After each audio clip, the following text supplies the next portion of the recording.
मां इतना छोटा सा शब्द है, किंतु ठीक से देखो तो समस्त संसार इसी शब्द में समा है। मां जो अपनी संतान के लिए हर संभव प्रयास करती है, कुछ भी करने के लिए सज्ज रहती है।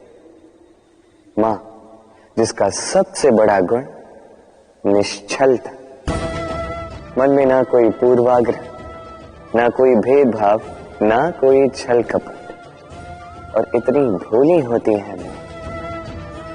संतान भले ही झूठा रो दे, मां को लगता है कि कदाचित वास्तव में भूख लगी होगी।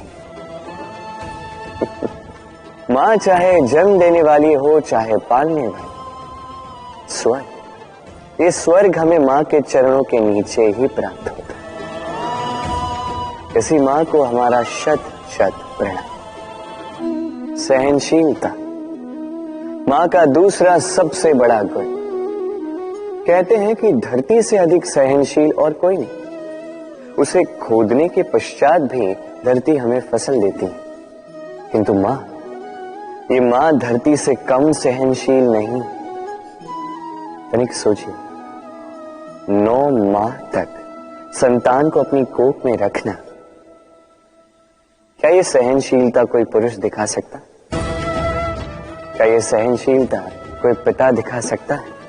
स्त्री में शील भले, सहनशीलता की परिभाषा उसे मां बनने के पश्चात प्राप्त होती है। स्वयं का अस्तित्व भुलाकर संतान का अस्तित्व बनाती है। शिशु की लात खाकर भी आनंद से उसे दूध पिलाती है। ये होती है मां, और इसी मां जननी को हमारा शत शत प्रणाम। मां का एक और सबसे महान गुण, स्वयं को ढालने की अद्भुत शक्ति। जिस प्रकार एक मां स्वयं को ढाल सकती है और कोई नहीं कर सकता। मां एक महानदी की भांति है, जिसकी ऊर्जा असीमित है, किंतु अहंकार बिल्कुल नहीं। जिस प्रकार एक नदी ढलान के अनुरूप मुड़ जाती है, उसी प्रकार एक मां अपने संतान के अनुरूप ढल जाती है, चाहे जैसी भी परिस्थिति हो। उसके सोने के समय के अनुरूप स्वयं का सोना, उसके जागने के समय के अनुरूप स्वयं का जगना। संतान की इच्छा का भोजन वो स्वयं का मनपसंद भोजन बना लेती है। ये मां का आचरण ही तो है, जो धूप में छाप बनकर आता है, जो शीत में कंबल बनकर आता है। मां ऐसी होती है कि संतान की निद्रा ना टूटे, इसलिए एक करवट सोने का अभ्यास कर लेते हैं, और इतना स्वयं को केवल वही ढाल सकती है जो संतान की ढाल बन सकती है। इसी मां को हमारा शत शत नमन। मां के 2 और सबसे महान गुण, साहस और संबल। साहस ये कि वो अपने संतान के लिए कुछ भी कर सकती, और संबल ये कि वो अपनी संतान को कभी टूटने बिखरने नहीं देगी। तनिक सोचिए, जब भी आपको चोट लगती है, चीख से पूर्व मां का नाम मुख में क्यों आता है? तनिक सोचिए, जब आपको बल की आवश्यकता होती है, साहस की आवश्यकता होती है, आगे आप अपना मार्ग देख रहे हैं जो अत्यंत कठिन प्रतीत हो रहा है, तब मुख से मां की ही शपथ क्यों निकलती? क्योंकि मां ही है जो हमें साहस देती है, मां ही है जो हमें सहारा देती है। मां जानती है कैसे हमारी उंगली पकड़ के हमें चलना सिखाना है।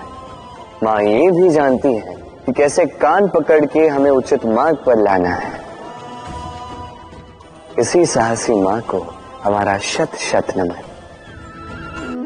कभी आपने सुना है, हिरणी सिंह से बचने के स्थान पर उससे जाके लड़ पड़ी। हिरणी ने सिंह पर आक्रमण कर दिया। कभी सुना है? कभी नहीं। किंतु ऐसा हो सकता है, ऐसा होता भी है, और ये होता तब है जब हिरणी के शावक संकट में हो। जब उन्हें सिंह से प्राणों का संकट हो, तब हिरणी भी आके सिंह से लड़ पड़ती है, उससे भिड़ पड़ती है, क्योंकि वो मां है और माँ अपनी संतान के लिए कुछ भी कर सकती है। ये ममता है, ये जितनी कोमल हो सकती है उतनी ही कठोर भी हो सकती है, और अपनी संतान के हित के लिए वो क्रोध की पराकाष्ठा पार करते हुए अपनी संतान की सुरक्षा करके ही रहेगी। और इसीलिए तो माँ संतान के जीवन की सबसे बड़ी ढाल कहलाती है। इसी माँ को हमारा शत शत नमन। करुणा वो भाव है जिससे संसार के सारे भाव जन्म लेते हैं, और ये समस्त संसार ये माँ से जन्म लेता है। माँ वो व्यक्ति है जो करुणा का सागर है। संतान को देखकर ही समझ जाती है कि उसकी विडंबना क्या है, उसकी आवश्यकता क्या है। संतान के नेत्रों में यदि अश्रु दिखे, वो देखकर ही समझ जाती है कि उसके शरीर के कौन से भाग में उसे चोट लगी है। संतान के बिना कहे माँ समझ जाती है कि आज भोजन में संतान क्या खाएगी। ये होती है माँ। माँ करुणा का सबसे बड़ा रूप है। और आज के युग में मनुष्य जो है थोड़ा भी आगे क्यों ना निकल जाए, माँ को तो पीछे ही छोड़ देता है, माँ को भूल ही जाता है। ये भूल आप कभी ना करें, कभी ना करें, क्योंकि माँ वो करुणा है जो यदि आपके जीवन से चली गई उसके पश्चात आप जीवन अवश्य जिएंगे, किंतु कभी जीवन जी नहीं पाएंगे। उसके पश्चात आपके जीवन से आपका ये मूल्यांकन, आपके जीवन से करुणा का ये भाव, ये भी आप खो दोगे। आपकी माँ सबसे अधिक महत्वपूर्ण है। यदि माँ को खो दिया तो समझ लीजिए सब कुछ खो दिया।